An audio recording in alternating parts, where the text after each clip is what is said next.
you said It's having to do with Iran. We're having very good talks with Mr. President, you said yesterday that Putin is playing with fire. What will be the consequences for Russia if Russia continues? Well, I'm not going to tell you exactly, but the words speak pretty loud.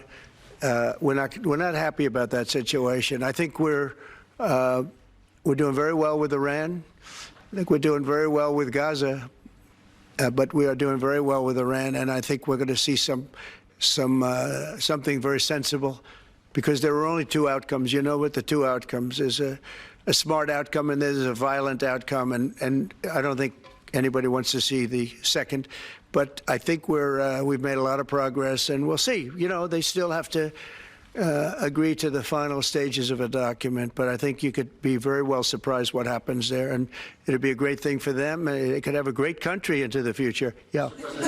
This is my video update on this Thursday afternoon, May the 29th, coming to you from Limassol, Cyprus. Let's talk about some news. And we have a date, and we have a place for the next round of talks between the U.S. and Russia. Sergei Lavrov, the Russian foreign minister, announced yesterday that on June 2nd in Istanbul, Russian negotiators led by Medinsky and Ukraine negotiators will meet in Istanbul. I believe June the 2nd that's on a Monday, isn't it? Yeah, that is on Monday. So they will be meeting for the second round of talks, but actually the third installation of Russia-Ukraine negotiations, if you go back to March of 2022, all of which have taken place in Istanbul. You did have negotiations in March 2022, way in the beginning, that took place in Belarus, and then they shifted to Istanbul. So anyway, Sergei Lavrov names the place, he names the date, and guess what? Ukraine and the United States, Turkey, they all agreed to it. So they tried to get the Vatican, they tried to get Geneva. Kellogg was talking about Geneva, and Russia says, nope, we are going to have it in Istanbul, and we are going to have it on Monday. And everyone agreed, which shows you who has the real power and who has the real leverage in these negotiations. It's not the US, and it is definitely not Ukraine or the collective West or the Europeans. It is Russia. They are dictating terms. So the Ukraine side, they announced yesterday that they have sent their draft memorandum to Russia, and they had to send their draft memorandum to Russia because during his Fox News interview, Keith Kellogg let it slip that Ukraine had provided its roadmap for a settlement to the conflict to the United States, and that he was waiting for Russia's memorandum. Now, that's not how things were supposed to go down. The way things were supposed to go down, after Putin had a phone call with Trump, what was agreed on was that Russia would create a draft memorandum, Ukraine would create a draft memorandum, Russia would share its memorandum with Ukraine, Ukraine would share its memorandum with Russia, and all of this would happen after the prisoner exchange. They would share the memorandums, and then they would give the document to the United States.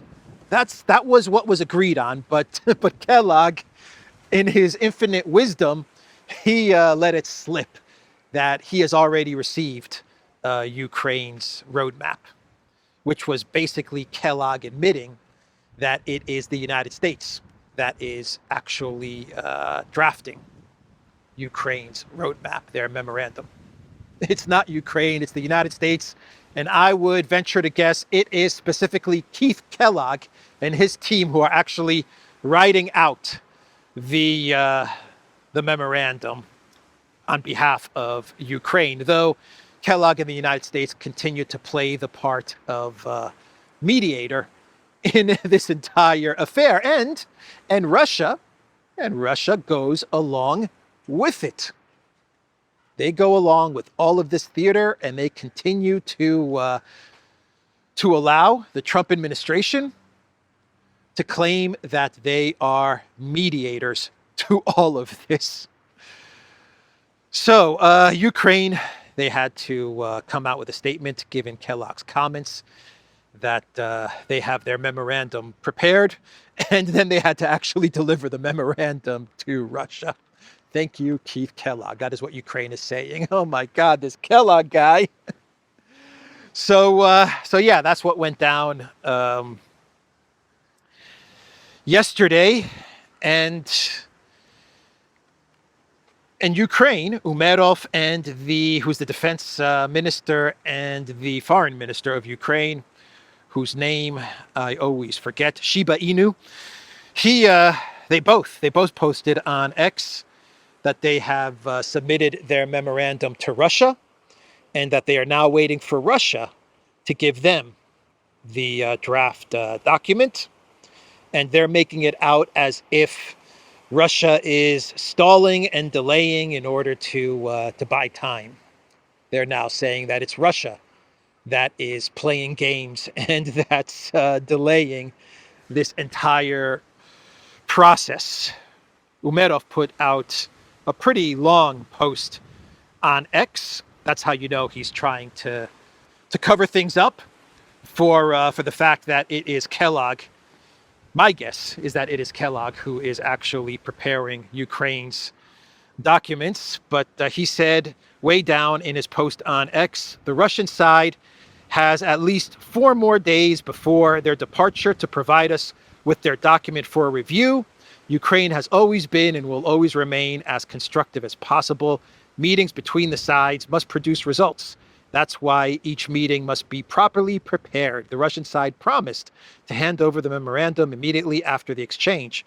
We call on them to fulfill that promise without delay and stop trying to turn the meeting into a destructive one. Diplomacy must be substantive, and the next meeting must yield results.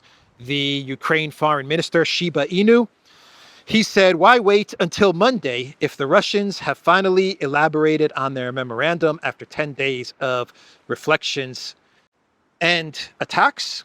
It can be passed to us right away. We anticipate that the Russian side will not derail the next meeting and will immediately submit their proposals for our consideration as previously agreed. Only a well-prepared meeting has the potential to produce tangible results.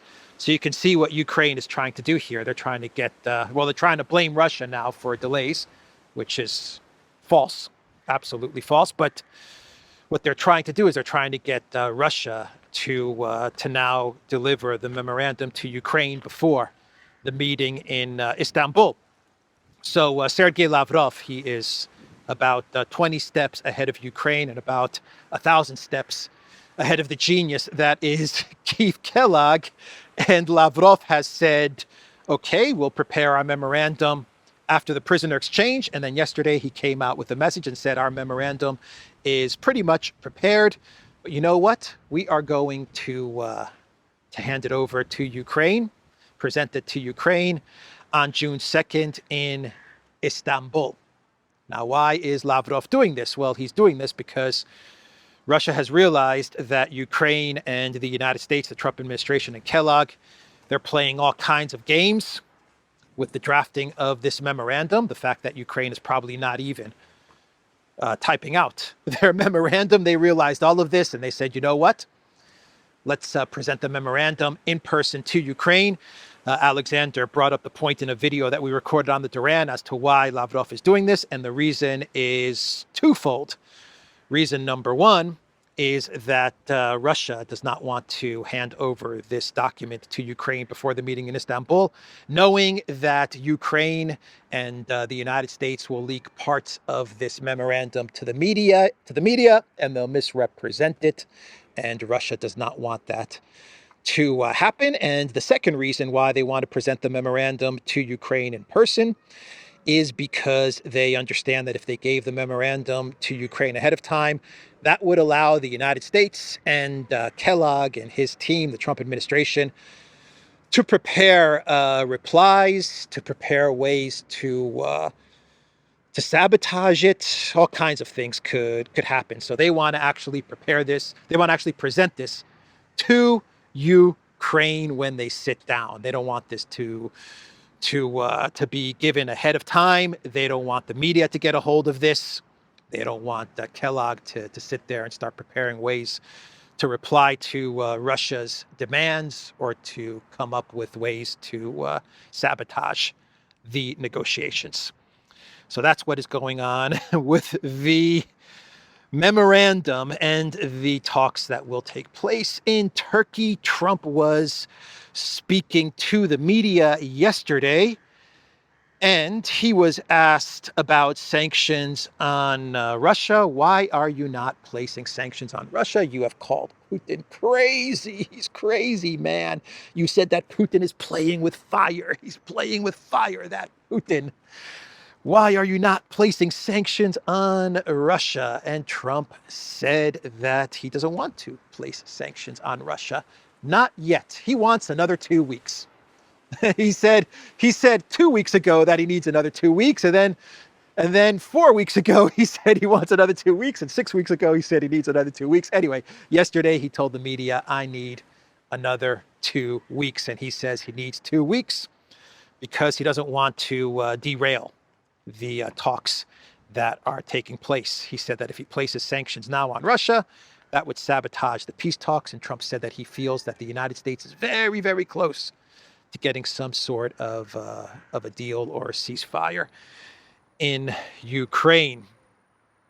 He also said that if a trilateral meeting was needed, Trump, Zelensky, and Putin, Trump said that he would absolutely go. He would attend this trilateral meeting, and the reason that the collective West, the media,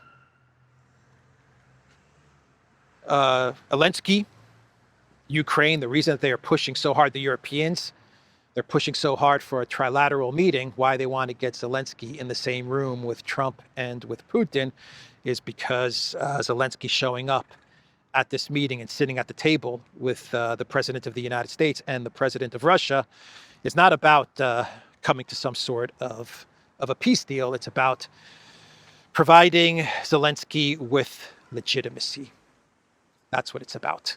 For Zelensky, if he can be at a meeting with the President of the United States and the Russian president, who for 3 years he said he would never, ever, ever, never, ever, never, ever, ever, Miss Jackson, sorry, Miss Jackson, never, ever, ever will I sit down with Russian President Vladimir Putin. Never, ever, ever, ever, ever. I'm creating a decree. I'm creating a decree banning me from talking to the Russian president. Well, now Zelensky is absolutely dying.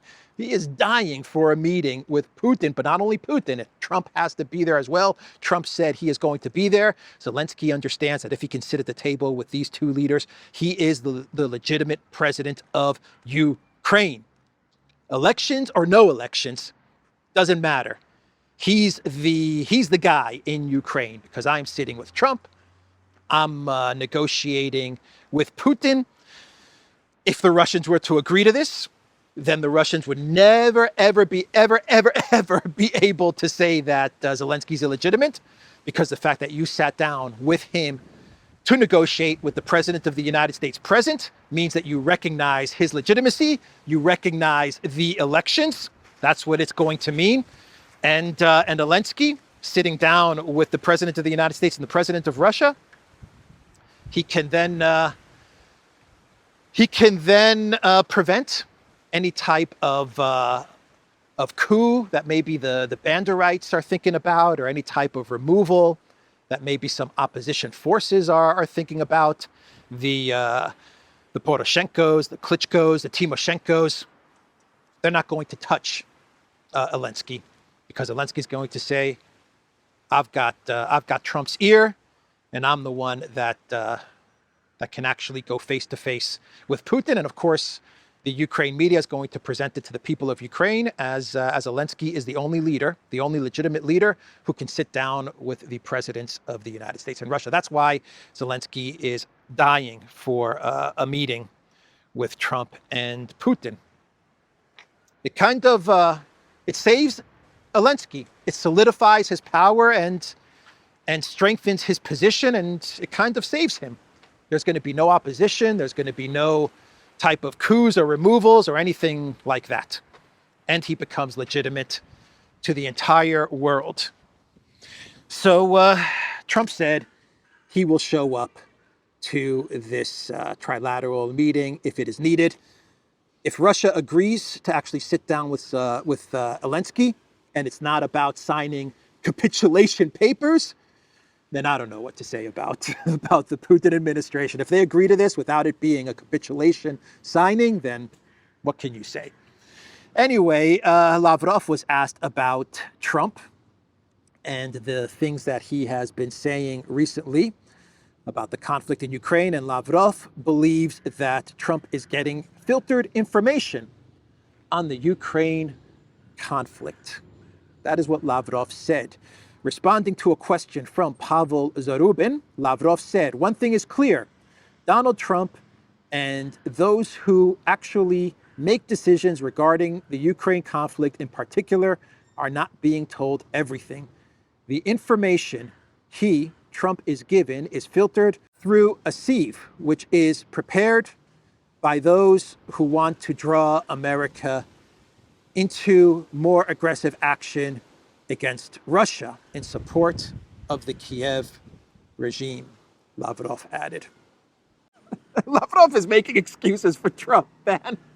I just report the news. I report the news and I have to analyze what's going on, even after Trump makes Truth Social posts like the one that he made the other day where he said that Putin is playing with fire. Russia is going along with all of this. And because Russia's going along with all of this, we have to try and figure out what is going on. So Lavrov is absolutely making excuses for Trump. He is saying that Trump is not getting the right information. Maybe Lavrov is right. Maybe it's as simple as that. Maybe something else is going on. That's the statement from Lavrov. Tammy Bruce at the State Department, the spokesperson at Rubio's Department of State, she said that if Russia does not make a deal on Ukraine, after all the work that the United States and Trump has put into this, playing the mediator, and Russia going along with this theater, Tammy Bruce said that if Russia does not agree to something, then maximum pressure will be applied to Russia. Maximum pressure is a term that Trump has used with Iran as well. So now he's recycling it for Russia. U.S. President Trump is prepared to apply maximum pressure on Russia if Ukraine peace talks fail to produce results. State Department spokesperson Tammy Bruce has told Fox News the U.S. president's patience has worn thin and that he has expressed his frustration in recent posts on Truth Social, Bruce told the network in a clip posted by Fox and Friends on Monday. Notice that there's no condemnation of Ukraine. There's no frustration with Zelensky from Trump, according to Tammy Bruce. He's not frustrated with Zelensky. He's not frustrated with Ukraine. There's going to be no maximum pressure on Zelensky or Ukraine. It's going to all fall on Russia. All the blame will be placed on Putin and on Russia. Even though if there's one party in these negotiations that the United States can absolutely put pressure on to get results, it's not Russia, it's Ukraine. The United States holds zero leverage over Russia. The United States holds 100%. No, change that. The United States holds 1,000% leverage over Zelensky and Ukraine. But in the statement from Tammy Bruce, from the U.S. State Department, it's about putting all the blame on Russia if a result is not reached in these negotiations. So Margarita Simonian, of RT, she commented on BlackRock Merz and his Taurus statements, and I'll get into some more information on Merz and Zelensky and the Taurus long-range missiles in a bit. But Simonian, she posted on X replying to Germany and to Merz, word in Moscow is if Merz uses German weapons to strike Moscow, and we all know that Kiev has no independent capacity to operate Tauruses or other long-range missiles, then Russia will have no choice but to strike Berlin directly. So that's a pretty aggressive warning from Simonian. Pretty scary. If I was Germany, I would consider that a pretty scary warning from Russia, given the weapons that Russia possesses. This summer, Russia will have, I believe they will have the Orezhnik mass-produced and ready to deploy. But is this going to phase Merz or Germany, the collective West? I don't think so. Unfortunately, but with reason, I believe the collective West listens to these threats from Russia, and you know what they say? They make these threats all the time. Don't take it seriously. And I think the collective West is right. I think they're right, even though Russia absolutely possesses the weapons and the capabilities to do incredible, horrific damage to whatever they decide to hit. Let's say the Taurus missile production facility. I don't know, somewhere in the collective West.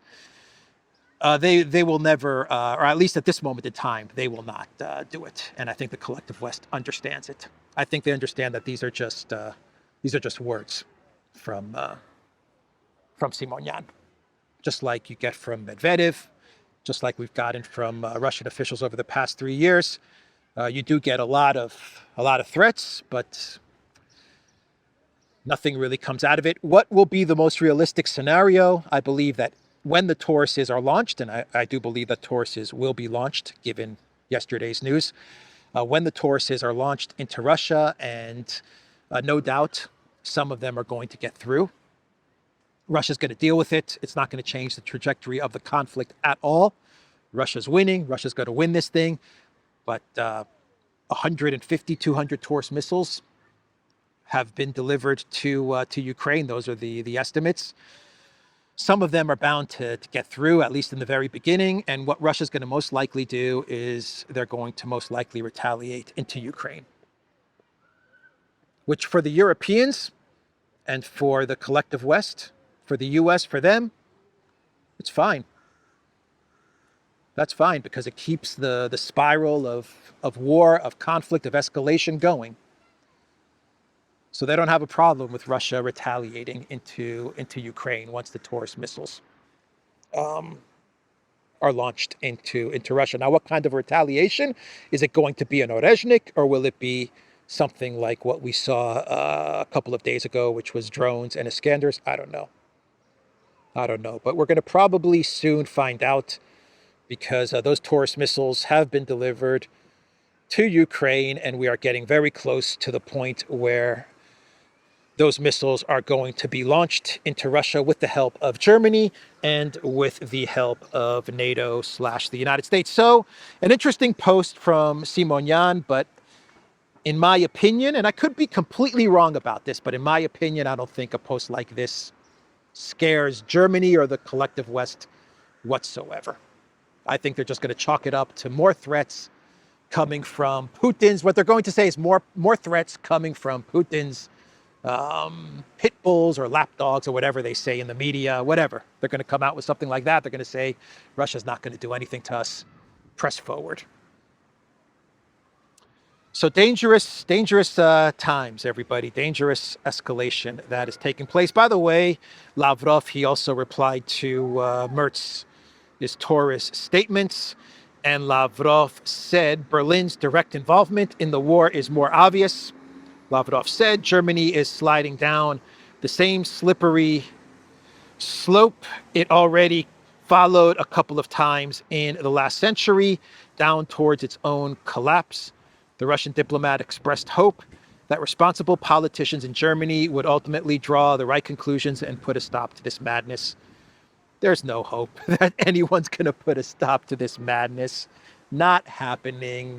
With all respect, Russian Foreign Minister Sergei Lavrov, you know that's not going to happen. You know that Germany is looking at the statements coming out of Russia, the statement that Lavrov just made. They're reading the statements and they're saying, press forward. Russia ain't going to do anything to us. They're not going to do anything to us. They're going to strike at Ukraine, and that's good for us because then we can continue to escalate, and it continues the war, and that's exactly what they want. So the Taurus missiles, the long-range missiles in Ukraine. Well, yesterday we had a deal that was signed between Merz and Zelensky. Zelensky was in Berlin, anything to get out of Kiev. Churchill #2 made his way to Berlin, and he signed a deal with BlackRock Merz for 5 billion euros going to Project Ukraine, and most of the money will go into a joint venture, a joint project to manufacture long-range missiles in some sort of, from what I understand, in some sort of a facility located in Ukraine. And if you believe that, well, if you believe that, I've got an outdoor gym set to sell you. like they're going to manufacture long-range missiles in Ukraine with this 5 billion euros. Give me a freaking break. Basically, this was Germany's way, the collective West's way of saying that those missiles are indeed in Ukraine. We've handed over those missiles, and give it another couple of weeks or another couple of months, and we're going to be firing those missiles into Russia. And what we are going to say is that those missiles are not German missiles. They're not German Taurus missiles. They're Ukraine long-range missiles. Ukraine manufactured those missiles. We didn't do it. Ukraine did it. They're the ones that manufactured them. They're the ones that launched them. That's all that is going on here. And of course, BlackRock Merz is doing his job by giving 5 billion euros to the military-industrial complex for missiles that have already been produced, probably produced a couple of years ago, probably delivered a couple of months ago, but he's now just giving them 5 billion euros. And this is just all smoke and mirrors. I think it's very clear now that the Taurus missiles will be launched into Russia towards Moscow. I don't want to say any day now, but in the next couple of weeks or in the next couple of months, and the U.S. will absolutely play its part in launching those missiles. No doubt about it. Just like the U.S. and the Trump administration played its part in the drone strikes into Russia. There's no doubt about it that the United States played a part in the 1,000+ drones that were launched into the Russian Federation, including the drones that tried to take down the helicopter of Russian President Vladimir Putin. We talked about this on a recent Duran video, which will be going up today, maybe tomorrow. I'll see. Maybe I'll publish it tomorrow. But me and Alexander did a couple of long videos on this topic, the diplomacy as well as the military situation. So we got 2 videos out of that discussion, and the one video where we talk about the military situation, Alexander brings up the point, a very good point, a valid point, which is that the U.S. was absolutely playing a part in the drone strikes into Russia, and most likely what happened is that the military officials and the generals and people like Keith Kellogg, they probably told Trump a couple of months ago, as the drones were being manufactured and we were coming to the point where this huge drone swarm was going to be launched into Russia ahead of Victory Day. They most likely told Trump, that this is going to give Trump the leverage that he needs militarily over Russia. Once the drones are launched into the Russian Federation and hit their targets, this will give Trump some much needed leverage, and Trump went along with it. And when everything failed and the Russian Federation knocked down most, if not all, of the drones, Trump got very upset because he was promised leverage, he was promised results, he didn't get it. And that may be another reason why you're seeing Trump lash out at Putin, right? like a child who's breaking toys or something like that. He's lashing out at Putin because he was promised one thing and it didn't work. Just like the great Kherson counteroffensive didn't work under Biden and Snake Island and the 2023 super duper counteroffensive that was organized by the United States Command Center in Germany. Just like everything that they've tried has failed, this massive drone strike also failed. But this time around, you have Trump posting on Truth Social his anger at the fact that he was most likely promised one thing and he got nothing. He got no leverage out of all the drones. Anyway, that's what's going on in Germany. Germany to help Kiev build long-range missiles to strike Russia, and build with the article saying German economy threatened by historic downturn. So as BlackRock Merz gives $5 billion to the MIC for work that they have already done many years ago, as he hands over $5 billion to the MIC and 10% for the big guy, we have the German economy in a whole world of hurt. And it's not going to get any better for Germany. So let's do one more story. How are we doing on time? And we can get to a clown world. A quick story on Kaja Kallas. Stunning and brave. She is so stunning and she is so brave. So special, Kaja Kallas. She announced yesterday that the EU is launching, what is the title from Politico? EU launches major Black Sea plan with eye on defense as Putin hovers. Brussels announces strategy to invest in upgrading infrastructure for military use. So now you see why the globalists, the Europeans, NATO, were never, ever, ever going to let Ionescu get in power.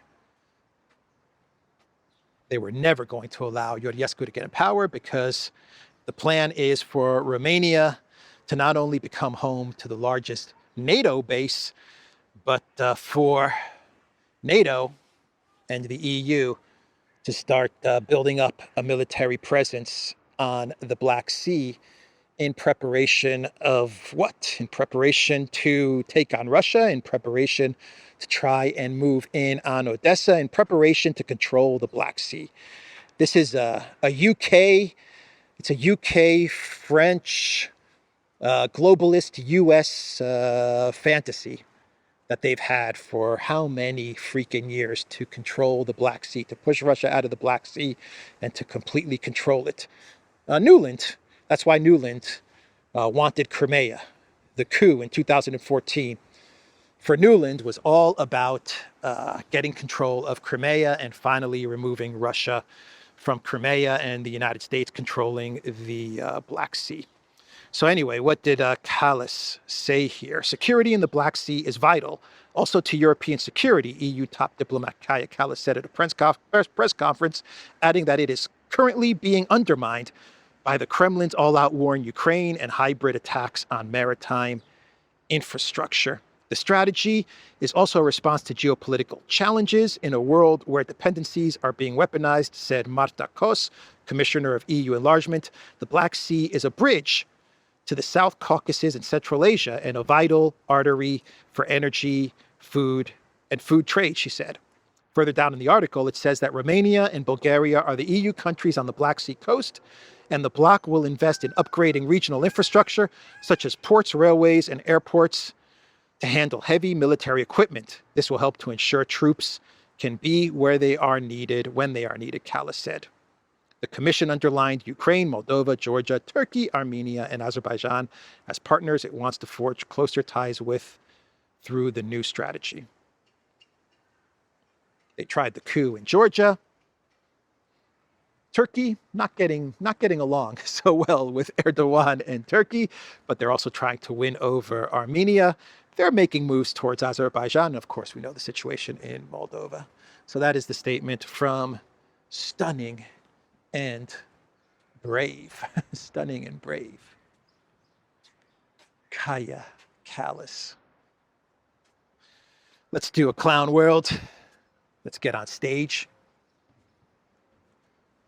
All the world's a stage, and we are merely players, performers, and portrayers.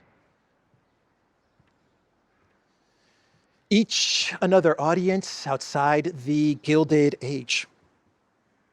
It's kind of Shakespeare, but to be honest, it's Rush, Limelight. It's a Rush song, Living in the Limelight. Neil Peart, the great Neil Peart, Geddy Lee, Alex Lifeson. All right, so Zelensky in Berlin. A lot of hugging going on between BlackRock Merz and Churchill #2. A lot of hugging going on, and Merz taps Zelensky on the back and sends him off into the automobile. Which, according, I read a comment on X with this video, under this video, which said that body language experts note that when someone pats someone on the back in the way that Merz patted Zelensky on the back, it shows dominance. It's basically Merz showing dominance over Churchill #2. Anyway, notice Zelensky's outfit. He is slowly transitioning into a suit and a tie, right? He's slowly making his way over to a suit and tie. He's about to go full circle from suit and tie. Well, actually, from high heels to a suit and tie, to the military outfit, and now he's making his way back to a suit and tie. He's doing it very subtly, but we notice. Anyway, what else? The European Union, they ran a survey by Eurobarometer conducted a survey, and Eurobarometer is actually part of the European Commission. If you go to the Eurobarometer site, on the bottom it says the site is managed by Directorate General for Communication and is an official website of the European Commission. Discover more on europa.eu. So Eurobarometer is an EU European Commission survey organization, and they conducted a survey which, according to Eurobarometer, says that trust in the EU is at the highest in 18 years. The latest Eurobarometer survey, released today, reveals the highest level of trust in the European Union in 18 years and the highest ever support for the euro. In the current geopolitical context, Europeans would also like to see a stronger and more assertive EU through a common defense and security policy, while peace remains the value that best represents the EU. Yeah, right. The EU, peace. Peace in the EU. That's an EU value, is peace. Okay. Anyway, this is the first paragraph from Eurobarometer explaining the survey that shows that European Union citizens are super happy with Ursula and her gang. But the first paragraph gives it away when they say that what Europeans want most is more security, more military spending, more defense. We're all for the 150 billion safe slush fund that was recently passed by the European Union. Yes, we want EU member states. As European Union citizens, we want our countries to go into debt in order to purchase weapons for Churchill #2. That's absolutely what we want. That's what this survey is saying. The European Union citizens are absolutely in support of going into debt to give more money to the military-industrial complex and Ukraine, right? Anyway, Ursula posted on X, trust is a precious currency in today's world, so it matters that trust in the EU among EU citizens has grown for 4 consecutive years, now reaching its highest level in 18 years, according to an EU-wide survey. The progress reflects the collective efforts of all EU institutions. We take this as a motivation to keep delivering. You can trust Europe. You can trust Europe. So a survey done by the European Commission, which says that Europeans absolutely trust the European Commission. Yeah, that's a pretty fair, pretty accurate survey. Absolutely, that's an accurate survey. I wonder who Eurobarometer actually surveyed to get their results. They probably called Kaja Kallas. let's call Kaja Kallas, Joseph Borrell, Macron, Brigitte Macron. Let's ask Brigitte Macron. Or maybe we should stay away from Brigitte Macron for the time being after the whole slap incident. They probably contacted who else? Charles Michel, maybe? They contacted Charles Michel. Maybe they contacted the entire Zelensky regime, Keir Starmer. But he's not in the EU. It doesn't matter. Just contact Keir Starmer and his staff for this survey. I'm sure they contacted the Zelensky regime as well, so they can survey them. But they're not in the European Union. Doesn't matter. Doesn't matter. But I bet you the Zelensky regime said, sure, we'll give the European Union a positive grade. Absolutely, we'll give them a positive grade, but we want some money in order to give the European Union a positive result. Anyway, that's the video, everybody. TheDuran.locals.com. We are on Rumble, Odyssey, BitChute, Telegram, Rockfin, and X. Go to the Duran shop, pick up some merch like what I'm wearing in this video update. There is a link in the description box down below. Take care.